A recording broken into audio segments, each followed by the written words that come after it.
So today millions of Indians have chosen to become digital content creators. They function as educators, reviewers, satirists, entertainers, musicians and influencers. ये सही मायने में sir Bharat के grass root communicator बन गए हैं और इनका यूट्यूब चैनल हो या इंस्टाग्राम पेज हो, ये इनके लिए सोर्स ऑफ एंटरटेनमेंट नहीं बल्कि इनकी सोर्स ऑफ इनकम है, इनका एसेट है. It is the fruit of their hard work.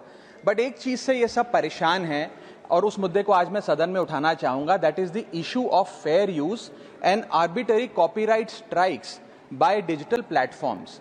Sir होता क्या है कि अगर एक कंटेंट क्रिएटर कुछ सेकंड, चंद सेकंड, 2-3 सेकंड के लिए कॉपीराइटेड कंटेंट को रीपर्पस करके कमेंट्री, क्रिटिसिज्म, पैरोडी, एजुकेशनल या न्यूज रिपोर्टिंग पर्पसेस के लिए यूज करता है, चाहे वो क्रेडिट देता हो, उसको इंसिडेंटली यूज करता हो, कॉपीराइट स्ट्राइक मारकर उसके जो उसकी यूट्यूब चैनल है, प्रॉपर्टी है या इंस्टाग्राम पेज है, उसे वाइप आउट कर दिया जाता है और उसकी सालों की मेहनत चंद मिनटों में समाप्त हो जाती है. Sir, livelihoods must be decided by law and not by arbitrary algorithms.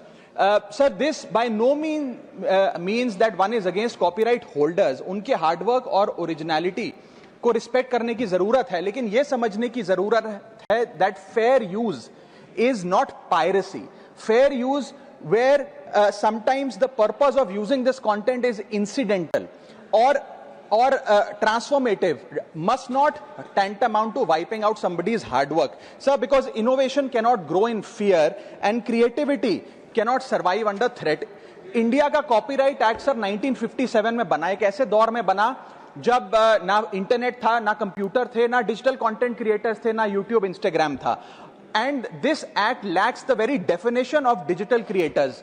ये फेयर डीलिंग की बात करता है, लेकिन फेयर डीलिंग की बात किताबों, मैगजीन और जर्नल के कॉन्टेक्स्ट में करता है, जो उस दौर की इंफॉर्मेशन डिसेमिनेशन के सोर्सेज थे, ना कि आज के दौर की. इसीलिए मैं 3 मांगे आज सदन में लेकर आया हूं. मेरी पहली मांग है, amend the copyright act of 1957 and define digital fair use. परिभाषित करिए कि ट्रांसफॉर्मेटिव यूज क्या है, जैसे कि commentary, satire, critic, explanation. Define करिए कि इंसिडेंटल यूज क्या होता है, कि अगर बैकग्राउंड में ऑडियो विजुअल चंद सेकंड्स के लिए चले तो वो इंसिडेंटल यूज है या पूरे कंटेंट को वो वाइप आउट करें.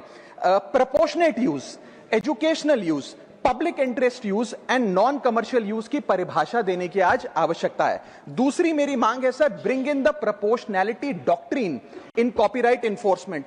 कि बैकग्राउंड में मान लीजिए कुछ सेकंड के लिए कोई वीडियो और साउंड चला, उसका यह मतलब नहीं होना चाहिए कि कंटेंट क्रिएटर की सालों की मेहनत कुछ चंद सेकंड्स में समाप्त हो जाए. My third demand sir is that mandatory due process before take down.